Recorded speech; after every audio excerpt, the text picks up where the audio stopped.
Everyone, मैं आप लोगों की टीचर हूँ आमना। और हम लोग अपना प्रीवियस वाला लेक्चर जो है वो फिर से रिपीट करेंगे क्योंकि स्टूडेंट्स को थोड़ा सा समझ नहीं आ रहा था, तो उन्होंने कहा कि उनको मजीद उसमें अंडरस्टैंडिंग की ज़रूरत है। तो मैं आप लोगों को 10 to 15 मिनट्स एक प्रीवियस लेक्चर का गो थ्रू दे रही हूँ। हमने एलिमेंट्स ऑफ आर्ट पढ़े थे। हमारे पास जो सबसे पहले एलिमेंट है आर्ट का वो आता है लाइन, दूसरा है शेप, तीसरा है फॉर्म, फोर्थ है हमारे पास वैल्यू, 5 हमारे पास कलर, 6 हमारे पास है स्पेस, 7 में आ जाता है हमारा टेक्सचर। सबसे पहले हम आसान से शुरू करते हैं। सबसे पहले मैं आप लोगों को टेक्सचर का गो थ्रू दे देती हूँ। टेक्सचर पे हम पहले आ जाते हैं। तो जैसे मैंने आप लोगों को पहले एक चीज एक्सप्लेन की थी कि कोई भी ऐसी चीज जो आप टच करने से फील कर सको, खुरदरी सी हो, उसे टेक्सचर कहते हैं। जैसे हमारे घर की वॉल्स हैं, उन पे हम लोगों ने मुख्तलिफ किस्म का पेंट करवाया होता है, टेक्सचर किया होता है। तो जो हमारे घर की वॉल्स पे उभरा हुआ पेंट होता है, ठीक है, जिसे हम लोग कह सकते हैं कि कोई 3D तो एक हाई फॉर्म में आ जाता है। लेकिन अगर हम थोड़ा सा उसको 3D टच दें, थोड़ा सा टेक्सचर फॉर्म में लेके आए, तो वो टेक्सचर होता है। कोई भी ऐसी चीज जो टच करने से आपको फील हो, जो उभरी हुई हो, जैसे मेरी ये शर्ट है, मैं इस पे हाथ लगा रही हूँ तो इस पे ये जो भी हुआ भाई मुझे फील हो रहा है कि ये प्रोमिनेंट है, वो टेक्सचर फॉर्म में आता है। टेक्सचर की कोई भी फॉर्म हो सकती है। टेक्सचर में आप पेंटिंग्स, लैंडस्केप कुछ भी कर सकते हैं, बट अपनी टेक्निक से, अपने पेंट के थ्रू, पैलेट नाइफ के थ्रू जो है वो आप टेक्सचर क्रिएट कर सकते हैं। इसमें कोई वो बाउंड्री नहीं है कि टेक्सचर में सिर्फ आपको टेक्सचर करना है। आप टेक्सचर के थ्रू अपनी किसी भी चीज को रिप्रेजेंट कर सकते हैं, इवन एब्स्ट्रैक्ट कर सकते हैं, कोई भी लैंडस्केप कर सकते हैं। उसके बाद हमारे पास जो दूसरी आ जाती है वो है स्पेस। ये हमारा एक कैनवस है। अब कैनवस पे यहाँ पे मैंने बना दिया एक ट्री, ठीक है, ये हमारे पास ट्री है, ये मैंने बना दी क्लाउड्स, ठीक है। अब जो ये पूरी जो ये चीज है हमारे कैनवस में, ये जिसमें यहाँ पर ये एक बिल्कुल ब्लैंक सरफेस है, दिस इज कॉल्ड स्पेस। अब मेरे पास जैसे ये कैनवस है, ये मेरी पेंटिंग है, और मुझे ऐसा लग रहा है कि ये जो कैनवस है, इसमें जो एलिमेंट्स हैं, जो मैंने ट्री क्लाउड्स ही रखे हैं, ये बहुत कम है। यानी ये जो पूरी स्पेस है ये बहुत ज्यादा है। तो मैं इसको क्या करूंगी, मतलब अगर मुझे नहीं अच्छा लग रहा तो मैं और ट्री बना के, ये देखें मैंने इस पे और ट्री बना दिए, ये मैंने बना दिए क्लाउड्स, यहाँ पे मैंने ज्यादा सारी ग्रास कर दी, और लेट्स से मैंने यहाँ पे एक छोटा सा हट भी बना दिया, ठीक है। तो अब मेरी स्पेस कम हो गई जो कि बहुत ज्यादा थी। तो आर्ट में space is very important. Space basically होती है कि आपका जो पेपर है, आपका जो कैनवस है, उसमें आप कितने ऑब्जेक्ट्स ऐड कर रहे हैं, उसको किस तरह रिप्रेजेंट कर रहे हैं। अब अगर मैं इसको पहले की तरह रहने देती तो वो, उसमें स्पेस ज्यादा थी, उसमें एलिमेंट्स कम थे, बट मैंने ज्यादा एलिमेंट्स ऐड करके जो नेगेटिव स्पेस है हमारी, मैंने उसको कम कर दिया। सो स्पेस इज बेसिकली कि आपने अपने कैनवस पे ये बात नोट करनी है कि आपको कितनी स्पेस रिक्वायर है अपनी पेंटिंग और एलिमेंट्स के लिए, ठीक है। ये हमारे दो हो गए हैं।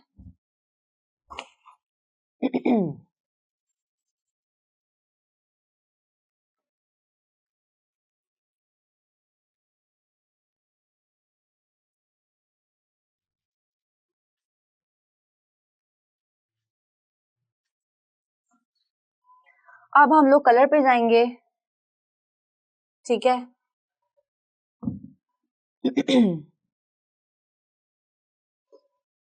कलर मैंने उस दिन आप लोगों को बताया था कि कलर जो है वो 3 प्रॉपर्टीज से बना है,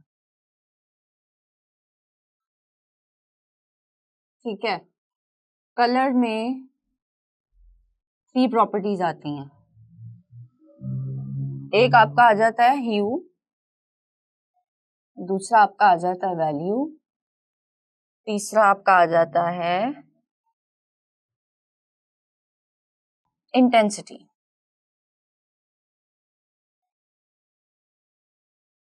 ठीक है। ह्यू, वैल्यू, इंटेंसिटी। आपको एक चीज पता होनी चाहिए कि आपका जैसे कलर है, ठीक है। हम सबसे पहले इंटेंसिटी के बारे में बात कर लेते हैं। इंटेंसिटी होती है कि आपके कलर में कितनी डेप्थ है, लाइक आपका कलर कितना इंटेंस है।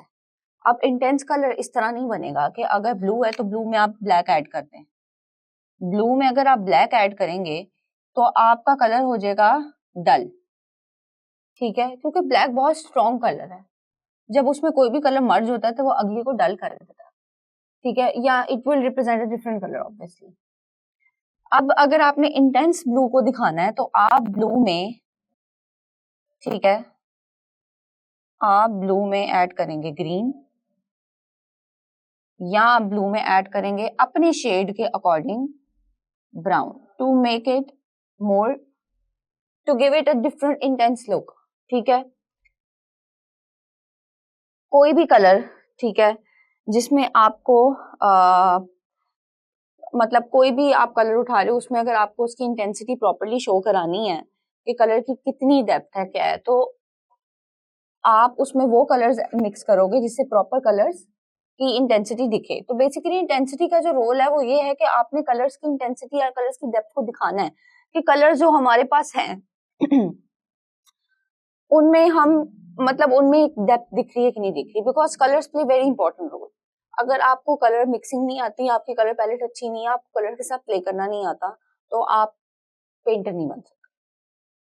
अब हमारे पास जो दूसरी चीज आ रही है वो है वैल्यू। क्या है कि आपने अपनी जो पेंटिंग है उसमें जो लाइट है, यानी कि अगर आप फॉर एग्जांपल आपने एक लैंडस्केप बनाया, लेट्स से ये आपका कैनवस है, ठीक है, ये आपने लैंडस्केप बना दिया, ठीक है। अब ये लैंडस्केप में यहाँ से सन है, ये सन की लाइट पड़ रही है, ठीक है, दिस इज सन, राइट। यहाँ पर फॉर एग्जांपल आपका सी है। तो आपने एक चीज को ना बड़े बहुत गौर से एक चीज को नोट करना है कि जो पानी है वो बहुत ट्रांसपेरेंट होता है, तो पानी हमेशा हर कलर अपने आसपास के कलर्स को अपने अंदर अब्सॉर्ब कर लेता है। तो अगर सूरज पड़ रहा है पानी पे तो ऑब्वियसली दैट मीन्स लाइट पड़ी है, सूरज की रोशनी पड़ी है। तो यहाँ पे अगर हमारे पास वाटर डार्क है, ठीक है, पानी हमारे पास डार्क है, तो यहाँ पर पानी लाइट होगा बिकॉज यहाँ पे पड़ी है सूरज की रोशनी। सो पेंटिंग में जो बेसिकली वैल्यू है वो आपको ये रिप्रेजेंट करवाती है कि आपके कौन सा एरिया डार्क होना चाहिए, कौन सा लाइट होना चाहिए, ठीक है, कौन सा एरिया डार्क होता है, कौन सा लाइट होता है, आपको ये पता होना चाहिए कि लाइट जो है ना, स्पेशली नेचुरल लाइट है, वो क्या रोल प्ले करती है, ठीक है। हम फिर आगे जाके इसकी डिस्कशन डीप करेंगे, अभी क्योंकि हम बेसिक्स पे हैं। तो सन बेसिकली जब लाइट पे पड़ रहा है, यानी कि सॉरी, सन की रोशनी जब आपके सी पे पड़ रही है तो इसका मतलब है कि सी चमक रहा है, उसका कलर चेंज हो रहा है, ठीक है, उसमें थोड़ा सा व्हाइटिश थोड़ा सा येलो शेड आ रहा है, और अगर वो ब्लू टोन में है तो उसकी ब्लू टोन लाइट हो रही है, ठीक है। सेम गोज विद नाइट, अगर रात है तो यहाँ पे कहीं रोशनी तो नहीं है, तो आपका जो सी है वो सारा एक एरिया में होगा, मतलब वो सारा एक कलर में होगा, that would be dark, dark shade, ठीक है। उसके बाद हम आ जाते हैं अपने ह्यू पे। ह्यू बेसिकली ये है कि जी आपका जो कलर है, आप कौन सा कलर इस्तेमाल कर रहे हैं, ठीक है, और उसमें आपने कलर के जो शेड्स निकलते हैं, जैसे फॉर एग्जांपल मेरे पास रेड है, हम रेड में व्हाइट ऐड करेंगे तो वो लाइट हो जाएगा, हम रेड में ब्राउन ऐड करेंगे तो वो मैरून शेड दे देगा, हम रेड में ब्लैक ऐड करेंगे तो वो ब्लैक और रेड का मिक्स करके एक शेड बन जाएगा which is not maroon but similar to that. तो जो ये आपकी सारी वैल्यूज हैं, ये three value, hue, value, intensity, जो आपके कलर्स में आती है, कलर में आती है, ये बहुत इंपॉर्टेंट है क्योंकि यू नीड टू नो कि आपको कलर के साथ प्ले किस तरह करना है।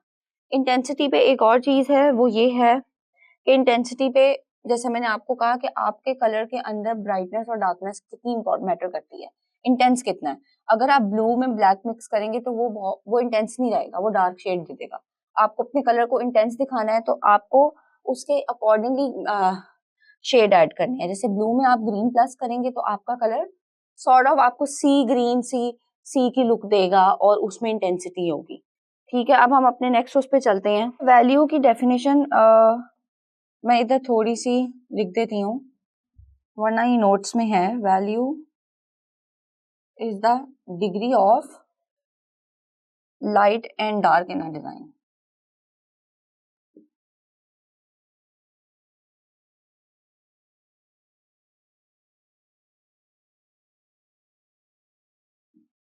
ठीक है, यानी कि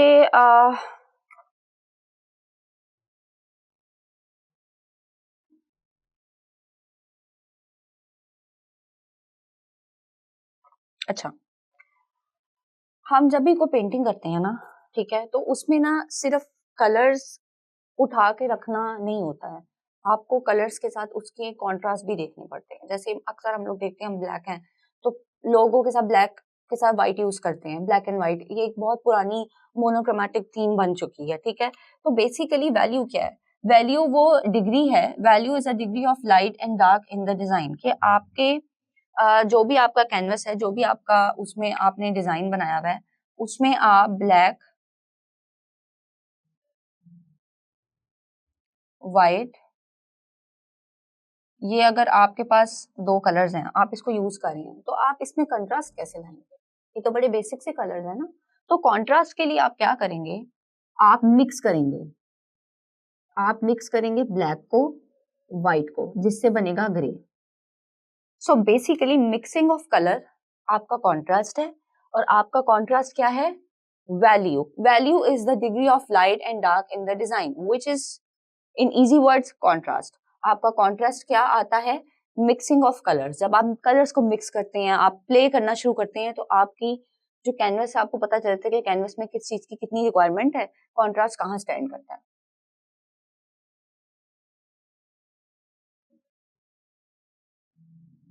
ये मिक्सिंग।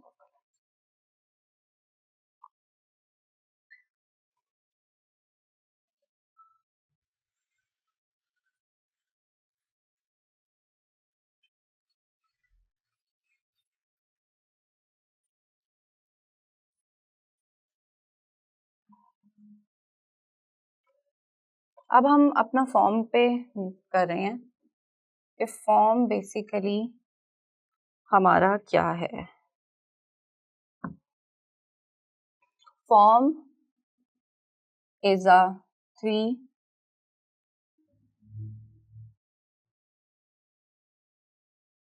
dimensional object having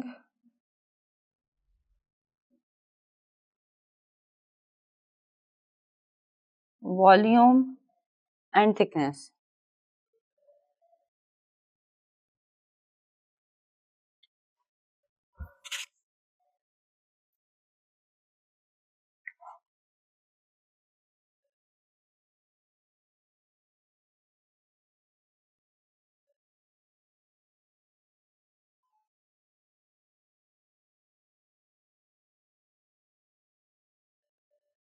आप लोगों को मैं बड़ी इंपॉर्टेंट बात बताऊं कि पेंटिंग में या कलर्स में या किसी भी आप जब कुछ बना रहे हैं, तो उसमें जो सबसे इम्पोर्टेंट रोल प्ले करती है ना, वो हमारी लाइट करती है। चाहे हम पेंटिंग में लाइट बना रहे हो या हम लाइट में पेंट कर रहे हैं, लाइट सबसे ज्यादा इंपॉर्टेंट पार्ट प्ले करती है हमारे कलर्स पे। तो अब यहाँ पे फॉर्म आई है। फॉर्म बेसिकली क्या है? फॉर्म किसी भी चीज की डेप्थ होना, किसी भी चीज की अ, अपना वजूद रखना, उसको एक शेप में आना, उसको एक फॉर्म में आना, is a type of form. जैसे कि मेरे पास डस्टर है, ठीक है। अब अगर मैं यहाँ पे इसको ड्रॉ करती हूँ, तो यहाँ पे मेरे पास ये डस्टर,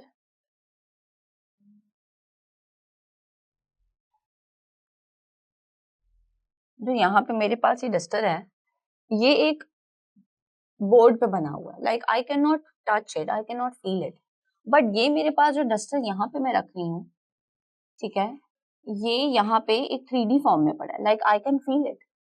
तो फॉर्म क्या होती है कि वो चीज जो आप 3D फॉर्म में बनाओ, या आप उसको इस तरह से रिप्रेजेंट करो अपनी पेंटिंग में कि लाइट आपकी ऐसे पड़ रही हो आपकी पेंटिंग में कि दूर से देखने पे वो 3D लगे, पर जब आप पास आओ तो आपको पता चले पेंटिंग है। या आप उसको 3D फॉर्म में बना दो, ठीक है, जैसे कि ये है, प्रॉपर पता चल रहा है। 3D पेंटिंग्स होती हैं हमारे पास। 3D पेंटिंग्स में मोस्टली आपका फाइबर आर्ट आ जाता है, ठीक है, इलस्ट्रेशंस आती हैं, इलस्ट्रेटर आता है, स्कल्पचर, फाइबर आर्ट, इलस्ट्रेशन, ये तीनों चीजें आपकी समहाउ 3D में आती हैं। बिकॉज ये ये ये वो तीनों चीजें हैं जिसमें आप सिर्फ पेंट के थ्रू नहीं चीजों को रिप्रेजेंट करते, आप उनको एक्चुअल में ड्रॉ करते हो ऑब्जेक्ट से। ठीक है। तो एक तो हमारे पास आ गया कि हमने 3D बना दिया, ठीक है, हमने कोई ऐसी 3 डायमेंशनल ऑब्जेक्ट रख दिया जो जिसकी वॉल्यूम और थिकनेस हो, जैसे बोर्ड था, सॉरी डस्टर था, मैंने भी आपको बताया, ठीक है। उसके बाद फर्दर हम आगे जाके जब इसकी डिटेल में जाएंगे तो वी विल नो कि फाइबर आर्ट, इलस्ट्रेटर, स्कल्पचर, ये 3 चीजें भी आगे हम जाके इसको स्टडी करेंगे। और एक और चीज कि illusion of 3D with light, बाज दफा कुछ पेंटिंग्स ऐसी होती हैं जो हमने कैनवस पे बनाई होती हैं, बट क्योंकि हमने उनको बनाया इस तरह होता है, हमने उनको लाइट से इस तरीके से रिप्रेजेंट किया होता है कि वो 3D लग रही होती हैं, बट वो 3D होती नहीं है। So that's why light play important role, because आपने अगर लाइट से प्ले करना है तो आपको अपने काम को 3D दिखाना है। जब लाइट नहीं होगी तो वो एक सिंपल कैनवस पे बना हुआ नॉर्मल आपका काम होगा। हमारे पास शेप की डेफिनेशन है कि shape is a 2 dimensional line with no form और थिकनेस, यानी कि वो 3D नहीं होगा, उसकी कोई फॉर्म नहीं होगी, उसकी थिकनेस नहीं होगी, हमने बस अपने लाइन से प्ले करना है, ठीक है, कैटेगरी से। अब लाइन बेसिकली शेप की हमारे पास 2 कैटेगरीज हैं, एक है ज्योमेट्रिक और एक है ऑर्गेनिक। ज्योमेट्रिक में हमारे पास यहाँ पर आ जाती है, तो मैंने आप लोगों को कल एक बताया था कि ज्योमेट्रिक ज्योमेट्रिक जो फॉर्म्स हैं वो आ जाती हैं, ठीक है, जैसे ये है,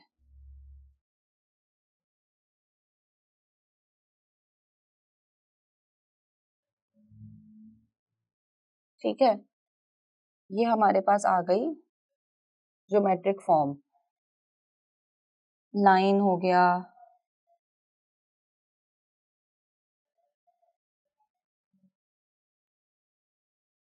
ये हमारे पास हमने एक कैनवस में अपना ज्योमेट्रिक जितनी भी हमारे पास फॉर्म्स हैं उससे हमने अपना कैनवस रेडी किया, ठीक है।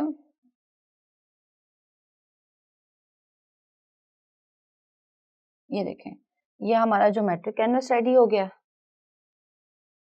अब हम ऑर्गेनिक, यानी कि कोई भी चीज जो आप लाइन के थ्रू प्ले कर लो, जैसे फॉर एग्जांपल ये है, ठीक है, इस पे मैंने सिर्फ ऐसे ऐसे करके लाइंस डाल दी हैं, ठीक है, ये हमारा क्या है, ज्योमेट्रिक फॉर्म में हमने इसको अपने कैनवस को एक शेप दे दी, हमारी अपनी ऊपर है ना, हमारी मर्जी। अब हम ऑर्गेनिक पे बात करते हैं, ऑर्गेनिक पे सिर्फ ऑर्गेनिक चीजें आती हैं, वो नेचुरल चीजें that can not be made by human beings, जैसे कि हमारे पास क्लाउड आ गया है, ठीक है। क्लाउड क्या है, क्लाउड एक इटसेल्फ एक ऐसी शेप है जो नेचुरली होती है, because human can not make cloud, मतलब नेचुरली आपके क्लाउड बनते हैं, आप उसको पेपर पे तो बना सकते हो, but naturally you can not, because it's an organic, it's totally an organic thing जो कि सिर्फ अल्लाह ताला बनाते हैं। तो ये क्लाउड्स आ गए आपके पास, ठीक है, क्लाउड्स आपके पास ऑर्गेनिक हैं, जैसे अब मेरे पास ये लीव है, ठीक है, ये लीव क्या है, दिस इज ऑर्गेनिक, ठीक है, बट इट्स प्रॉपर शेप ना, मतलब शेप है एक, तो ऑर्गेनिकली कोई चीज शेप्ड में है तो वो आपकी शेप की फॉर्म में आती है, ठीक है। 2 dimensional line with no form of thickness, उसमें आपकी 2 कैटेगरीज हैं, एक आपकी ज्योमेट्रिक, एक ऑर्गेनिक। ज्योमेट्रिक में आप ज्योमेट्रिक जितनी भी टर्म्स हैं या जितने भी आपके ज्योमेट्रिक शेप्स हैं, आप उनको यूज करके कोई भी अपना एक ज्योमेट्रिकल आर्ट बना सकते हो, ठीक है। और ऑर्गेनिक पे मैंने आपको बता दिया है कि ऑर्गेनिक में हमारी ऑर्गेनिक चीजें आती हैं, क्लाउड हो गया, लीव हो गया, कोई भी और चीज हो सकती है। अब हम लास्ट जो पढ़ने लगे हैं ना, वो बेसिकली है लाइन, बेसिकली लाइन है पहला, लेकिन मैंने आप लोगों की आसानी के लिए आप लोगों को इजी से शुरू किया था टेक्सचर से।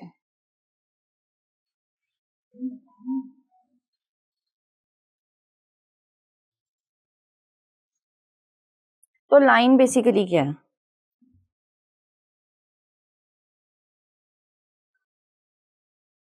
अच्छा लाइन में मैं आप लोगों को आसान अल्फाजों में एक बता देती हूँ, शेप और आउटलाइन। शेप तो अभी हमने पढ़ लिया है, आउटलाइन, ठीक है, ये आपकी लाइन में आता है, ठीक है। शेप की हमारे पास 2 कैटेगरीज थी, इसमें हमारे पास था ऑर्गेनिक और हमारे पास था ज्योमेट्रिक। लाइन बहुत इंपॉर्टेंट है आर्ट में, ये आउटलाइन है, ठीक है। ये जैसे मैंने आउटलाइन बना दी। अब ये बहुत थिन आउटलाइन है।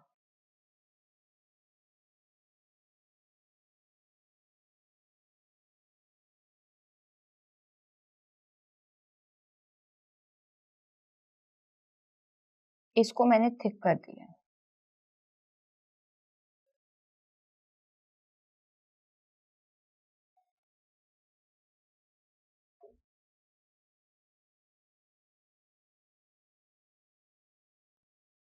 ये मैंने इसको थिक कर दिया, ठीक है। ये हमारे पास थिन है, ये हमारी लाइन है, ठीक है, जो हमने अपने कैनवस पे लगा दी, ठीक है। अगर हमने कैनवस पे अपने कुछ लाइन के थ्रू ड्रॉ करना है तो वो हम कुछ भी कर सकते हैं। जैसे ये देखो, मैंने बॉक्सेस बनाए लाइन के, ठीक है, और मैंने उसको ऐसे रिप्रेजेंट कर दिया। तो लाइन बेसिकली क्या है कि आपने लाइन के थ्रू ही आर्ट को खेलना है, ठीक है। फिर उसमें शेप भी आ जाती है ऑब्वियसली, बिकॉज फॉर एग्जाम्पल अगर जैसे ये शेप है हमारे पास, ठीक है, ये it's a different shape, right. तो ये डिफरेंट शेप है, ये है lines but it's a proper shape. जैसे कि हमने अभी लाइन में कहा कि हमारे लिए आउटलाइन और शेप होनी चाहिए, तो ये हमारे पास आ गई शेप और हमने इसको ये आउटलाइन दे दी, ठीक है। This is the outline, okay. अब इसके अंदर हम कुछ भी कर सकते हैं। अगर हमें खाली लाइन से प्ले करना है, हम इसको खाली लाइन से प्ले कर देंगे। अगर हमें इसमें ज्योमेट्रिकल ऑब्जेक्ट्स बनाने हैं तो हम इसमें ज्योमेट्रिकल ऑब्जेक्ट्स बना देंगे। तो ये बहुत ही बेसिक सी आप लोगों की एक्सप्लेनेशन है लाइन की, ठीक है। ये लेक्चर जो था प्रीवियस वाला वो मैंने रिवाइज कर दिया और सारे नोट्स पढ़े हैं, गूगल पर भी है। अगर आप लोगों को कुछ समझ नहीं आएगा तो आप लोग गूगल पे सर्च कर लेंगे और फिर आप लोगों को आइडिया हो जाएगा। एक्सप्लेन तो मैंने आप लोगों को वैसे कर दिया है।